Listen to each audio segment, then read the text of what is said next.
तो दोस्तों हमने पॉलिटी का चैप्टर लिया था, भारतीय राज व्यवस्था, हमारा यही टॉपिक चल रहा था। इसके पहले जो हमने वीडियो कंप्लीट किया था उसमें हमने व्यवस्थाओं के प्रकार देखे थे, मतलब कि जो हमारे टाइप्स ऑफ गवर्नमेंट देखी थी। हमने उसमें 5 गवर्नमेंट पढ़ी थी, मोनार्की, डिक्टेटरशिप, कम्युनिज्म, रिपब्लिक और लास्ट हमारा था डेमोक्रेसी।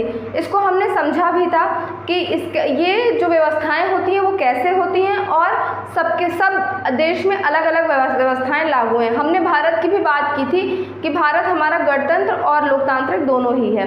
यहाँ तक हमारा वीडियो कंप्लीट हो गया था। अगर आप लोगों ने वो वीडियो नहीं देखा है तो आप लोग वो वीडियो को जाके देखिए।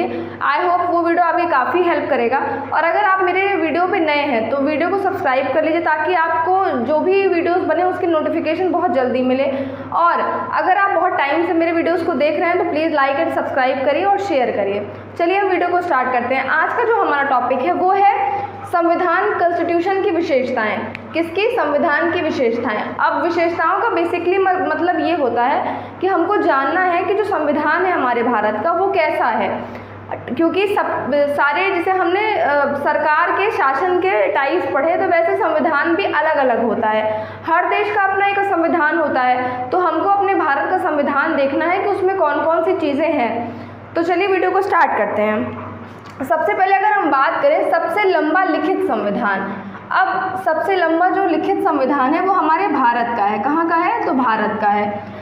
सबसे लंबा लिखित संविधान हमारे भारत का है। अगर कहीं क्वेश्चन भी आता है तो आप लोग टिक करिएगा। दूसरी बात, सबसे लंबा लिखित संविधान है। अब लंबा हम किस आधार पे बोल रहे हैं? तो देखिए लंबा हम दो ही चीज़ के आधार पे बोल सकते हैं। एक तो हम शब्दों के आधार पे बोल सकते हैं और एक हम बोल सकते हैं अनुच्छेद के आधार पे। आप लोगों को पता है कि जब संविधान का निर्माण हुआ था तो हमारे जो टोटल अनुच्छेद थे, मतलब टोटल आर्टिकल थे, वो 395 थे, यानी 395 थे। और उसके बाद बढ़ते बढ़ते करीबन 495 के करीब पहुंच गए हैं। मैं आपको अप्रॉक्सीमेटली बता रही हूँ। उसके बाद अगर हम शब्दों की बात करें तो 1.5 लाख करीबन जो शब्द हैं वो हमारे संविधान में हैं।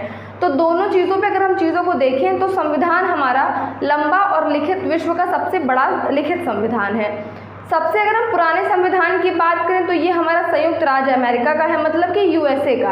अमेरिका का संविधान सबसे पुराना है, ठीक है। तो यहाँ पे हमें क्या पता चला कि जो हमारा भारत का संविधान है वो भारत सबसे लंबा लिखित संविधान है।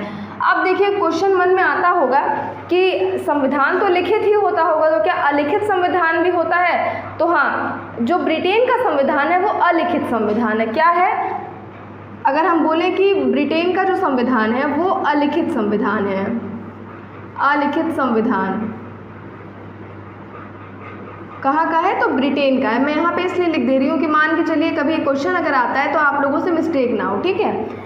अब ये चीज़ को भी ध्यान देने वाली बात है कि अलिखित मतलब कि वहाँ पे कोई लिखित संविधान नहीं है, अलिखित है, मतलब वो लिखा नहीं हुआ है, लोगों को व्यवहारिक रूप से पता है। जैसे कि हम अगर इसको एक छोटे लेवल पे लाके बात करें तो हमारे घर के कुछ रूल रेगुलेशंस होते हैं वो हम सबको लिखे नहीं हुए हैं, कहीं ना कहीं वो हम सारे मेंबर्स को पता होते हैं। तो वैसा ही ब्रिटेन का संविधान है जो कि अलिखित संविधान है, इसको याद रखिएगा। और विश्व का सबसे लंबा लिखित संविधान हमारे भारत का है। दूसरे अगर हम पॉइंट की बात करें दोस्तों, देखिए आंतरिक एवं बाह्य। अब हमारा जब संविधान का, हमारे भारत के संविधान का जब निर्माण हो रहा था तो बहुत सारे स्रोतों से हुआ है, मतलब सोर्सेस से हुआ है। अब ये कौन कौन से स्रोत हैं? तो देखिए आंतरिक एवं बाह्य, मतलब आंतरिक और बाह्य मतलब जो इंटरनल सोर्स से भी हुआ है और एक्सटर्नल सोर्स से भी हुआ है। तो अगर हम इसके इंटरनल सोर्स की बात करें तो देखिए आपको पता है कि जब संविधान निर्माण की प्रक्रिया चल रही थी उस समय पे जो हमारे जो कंपनी के द्वारा जो एक्ट लाए जा रहे थे उसमें से ये 1935 भारत शासन अधिनियम आया था।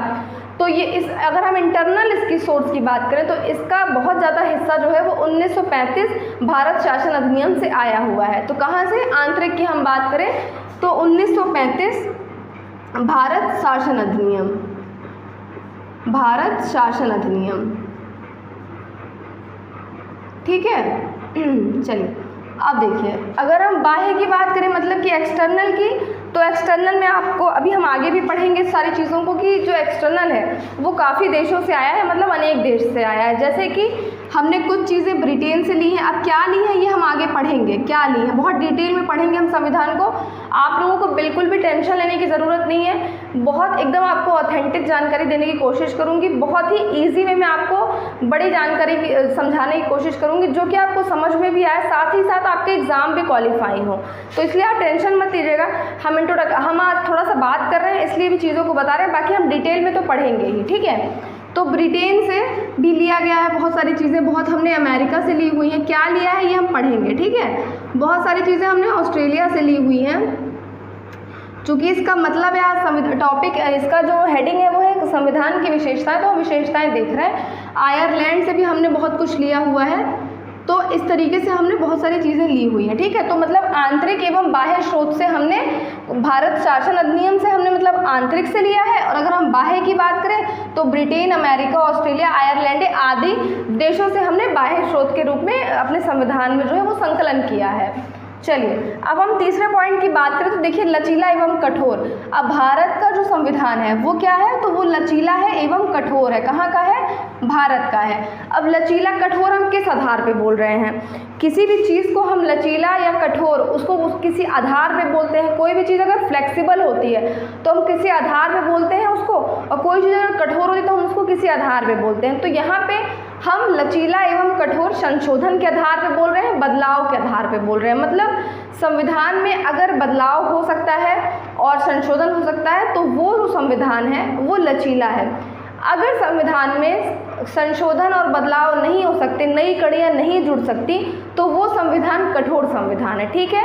तो हमारे भारत का संविधान लचीला एवं कठोर है, मतलब दोनों है। अब दोनों कैसे है, तो देखिए संविधान में संशोधन और बदलाव की जो अनुमति दी गई है वो संसद को दी गई है। मतलब संसद कोई भी कानून बनाता है, कोई भी नियम बनाता है और वो फॉलो करने होते हैं। लेकिन ये हो गया इसके लचीलेपन के बारे में। लेकिन अगर हम इसके कठोरता के बारे में बात करें तो संसद 2/3 बहुमत भी संसद को लेनी पड़ती है कोई कानून बनाने के लिए। तो ये कठोर और लचीला दोनों हो गया।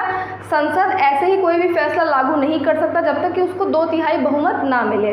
तो ये हो गया, तो इसमें आपका दोनों चीज़ आ गया। तो क्या है, तो आपको ये पता है अगर हम फर्स्ट इसके रीज़न की बात करें तो क्या, फर्स्ट रीज़न की बात करें तो क्या है, संसद के पास है, संसद के पास अनुमति है, संसद सर्वासर्वे है। दूसरी बात है कि इसको 2/3 बहुमत भी चाहिए। तो इस मामले में तो ये कठोर है। तो हमारा जो संविधान है ये लचीला एवं कठोर है। अगर हम लचीला की बात करें, सिर्फ और सिर्फ लचीला की, तो जो ब्रिटेन का संविधान है वो लचीला संविधान है, मतलब फ्लेक्सिबल संविधान है। फ्लेक्सिबल संविधान कहाँ का है, तो ब्रिटेन का है, ठीक है, याद रखिएगा। नेक्स्ट अगर हम पॉइंट पे आते हैं, एकल नागरिकता। अब ये एकल नागरिकता कहाँ की है, तो हमारे भारत के संविधान की है।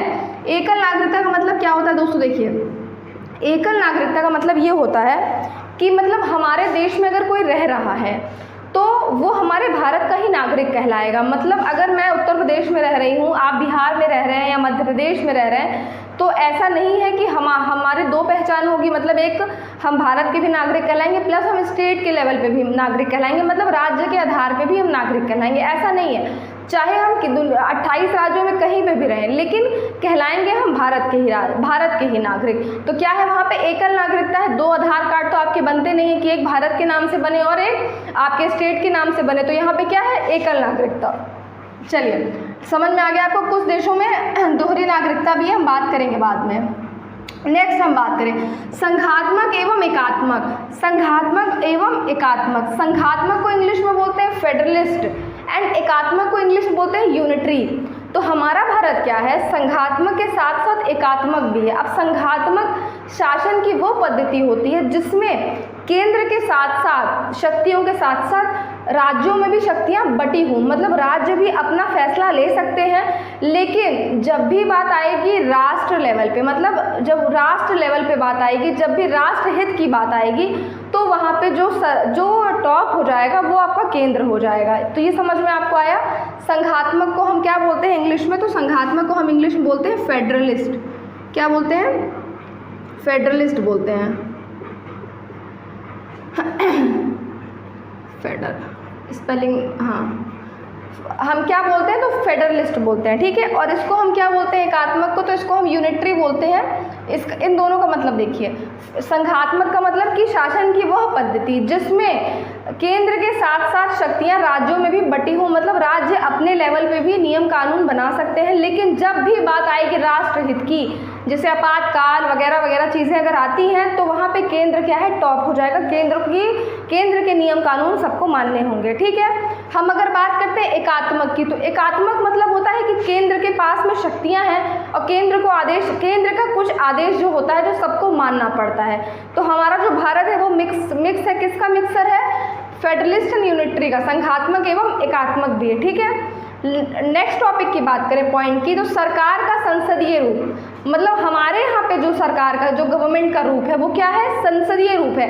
याद करिए पिछले वाले वीडियो में मेरे आपने देखा होगा जब मैंने बताया था आपको कि जो हमारा जो प्रत्यक्ष प्रणाली होती है लोकतांत्रिक की और अप्रत्यक्ष, तो जो प्रत्यक्ष प्रणाली होती है जो अप्रत्यक्ष प्रणाली, प्रत्यक्ष प्रणाली में तो सारे जो नागरिक है वो स्वयं डिसीजन लेते हैं, जो कि हमने पढ़ा था कि स्विट्जरलैंड में है, क्योंकि भारत जैसे बड़ी जनसंख्या वाले देश में ये पॉसिबल नहीं है।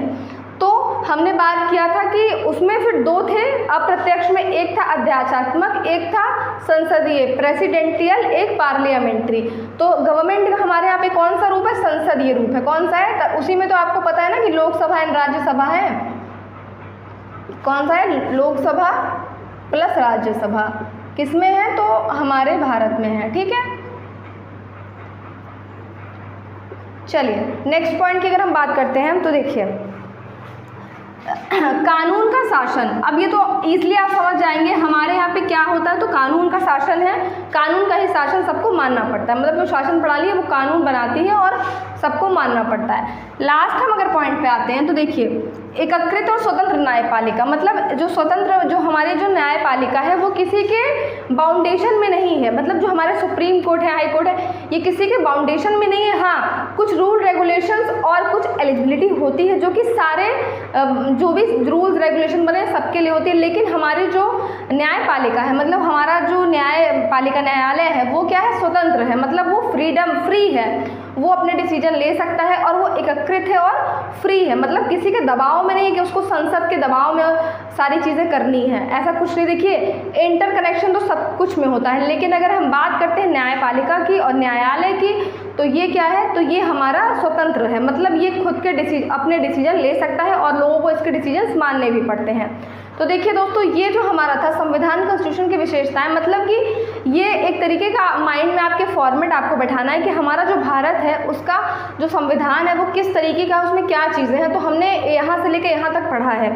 अब देखिए चूंकि हमें ये पता चला, हमने पुराने वीडियो में देखा था कि हमारे भारत में लोकतांत्रिक एवं गणतंत्र दोनों ही व्यवस्थाएं लागू हैं। हमने ये देखा कि संविधान में ये चीज़ें बनती हैं। अब नेक्स्ट हमको देखना पड़ेगा प्रस्तावना, मतलब प्रियम्बल। अब प्रस्तावना को हम क्या कहते हैं, परिचय पत्र, ठीक है, उद्देश्य। तो अब हमको संविधान का उद्देश्य समझ में आना चाहिए। अब तो समझ में आ गया कि हाँ भाई संविधान हमारा ऐसे है, अब संविधान का उद्देश्य क्या है तो हम वो समझेंगे।